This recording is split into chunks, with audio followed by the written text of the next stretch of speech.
എപ്പോഴും ചോദിക്കും എൻ്റെ പേരെന്നാന്ന്. പേര് സൗമ്യ എന്നാണ്. പേരിൻ്റെ കൂടെയുള്ളത് ഡോക്ടർ എന്നിട്ടിരിക്കുന്നത് ഡോക്ടറേറ്റ് ആണ് കേട്ടോ.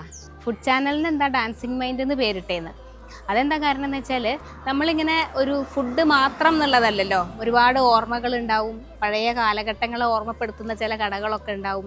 മാത്രമല്ല അങ്ങനെ വ്യത്യസ്തമായ രുചിയൊന്നുമല്ല, നമ്മുടെ വീട്ടിൽ കിട്ടുന്ന സാധാരണ ഭക്ഷണമല്ലേ വീഡിയോയിൽ കാണിക്കാം. വയസ്സായ അച്ഛനമ്മമാരുണ്ടാവും, നമ്മുടെ ചെറുപ്പകാലത്തൊക്കെ നമ്മൾ കഴിച്ച് മറന്ന കണ്ട കുറേ ഓർമ്മകളൊക്കെ അതിനകത്ത് വരുന്നുണ്ടല്ലോ.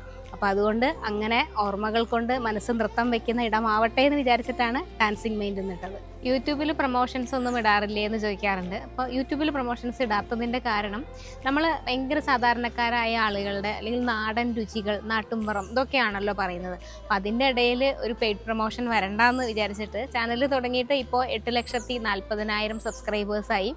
ഇതുവരെ യൂട്യൂബിൽ ഒരു പ്രൊമോഷൻ പോലും ഇട്ടിട്ടില്ല. നമ്മൾ അത്തരം പ്രൊമോഷൻസ് ഒക്കെ ചെയ്ത് കൊടുക്കുന്നുണ്ട്. അത് ഇൻസ്റ്റാഗ്രാമിലും ഫേസ്ബുക്കിലേക്കും മാത്രമാണ് ചെയ്യുക. ഭക്ഷണം ഫ്രീ ആണോ എന്ന് ചോദിക്കുന്നവരോട് അങ്ങനെ ഫ്രീ ആയി കഴിക്കാൻ നിൽക്കാറില്ല എന്നുള്ളതാണ് സത്യം. എന്നാന്ന് വെച്ചാൽ നമ്മൾ പോകുന്ന സ്ഥലങ്ങളിലൊക്കെ വളരെ പാവപ്പെട്ട ആളുകളാണ്, 10, 15, 20 പേർക്ക് ഭക്ഷണം ഉണ്ടാക്കി കൊടുക്കുന്നതോടാണ്.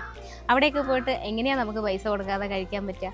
എനിക്ക് എന്തായാലും പറ്റാറില്ല. 50 രൂപയെങ്കിലും കൂടുതൽ കൊടുക്കണം എന്നാണ് ഞാൻ മനസ്സുകൊണ്ട് ആഗ്രഹിക്കുക. അതുകൊണ്ട് ഒരിടത്തൊന്നും ഫ്രീ ആയി കഴിക്കാൻ നിൽക്കാറില്ല. എന്തുകൊണ്ടാണ് ഈ ചെറിയ കടകൾ മാത്രം തേടി പോകുന്നതെന്ന് എപ്പോഴും ചോദിക്കുന്നതാണ്. അതിൻ്റെ ഒരു കാരണം, ഇത് പലതും ഒരു 10-20 വർഷം കഴിഞ്ഞാൽ ചിലപ്പോൾ കാണാനുണ്ടാവില്ല. 2 രൂപയ്ക്ക് ദോശയും 40, 50 ഒക്കെ രൂപയ്ക്ക് ഊണ് കൊടുക്കുന്ന ഇടങ്ങൾ. അപ്പോൾ കുറേ വർഷം കഴിയുമ്പോൾ നമുക്ക് കാണാൻ വേണ്ടി ഒരു ഡോക്യുമെൻറ്റേഷൻ പോലെയാണ് ഞാൻ ഉദ്ദേശിക്കുന്നത്. ആ സമയത്തെ തലമുറയ്ക്ക് കാണാൻ പറ്റുമല്ലോ, വലിയ വലിയ ഹോട്ടലുകളല്ലാതെ ഇതുപോലെയുള്ള കൊച്ചിടങ്ങളും കേരളത്തിലുണ്ടായിരുന്നു എന്ന്. ഡാൻസ് ടീച്ചറാണോ എന്ന് എപ്പോഴും ചോദിക്കും. ഡാൻസ് ടീച്ചറല്ല, ഞാൻ സംസ്കൃതം ടീച്ചറാണ്.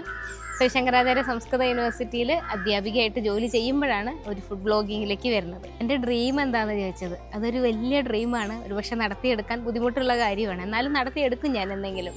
എന്നാന്ന് വെച്ചാൽ നമ്മൾ ഈ വീഡിയോ എടുക്കാൻ പോകുന്ന സ്ഥലങ്ങളിലൊക്കെ വയസ്സായ ആളുകൾ, അവർക്ക് ചിലപ്പോൾ ആരും നോക്കാനില്ലാത്തവരും ഇനി പണിയെടുക്കാൻ ആരോഗ്യമില്ലാത്തവരെയൊക്കെ കാണാറുണ്ട്. അപ്പം ഞാൻ എപ്പോഴും മനസ്സിലോർക്കും, എനിക്ക് ഇവരെയും കൂടെ കൊണ്ടുപോയി എൻ്റെ കൂടെ താമസിപ്പിക്കാൻ പറ്റിയിരുന്നെങ്കിൽ എന്ന്.